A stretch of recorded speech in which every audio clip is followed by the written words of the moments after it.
Bismillahi Rahman Rahim. In the name of God, the most gracious, the most merciful. Waxaan halkan doonay inaan kala hadlo imikada waxaa iga dambeeya Donald Trump oo meeting ugu jira live Azerbaijan iyo Armenia ayuu u dhexdhexaad halka ugu sameeyay meeting oo ay kula kaftamayeen waxaad helaysaa bilada lagu qaato Nobel Prize-ka lagu qaato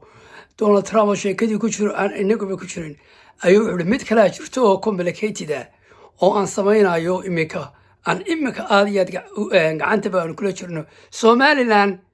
afkiisaasu ka yidhi imikada haddaad imika tagto BBC da daawataan Donald Trump oo la sheekaysanaya madaxweynaha Azerbaijan iyo Armenia ayuu waxaa ka soo dhacday Somaliland ayaan imika gacanta ku haynaa de waka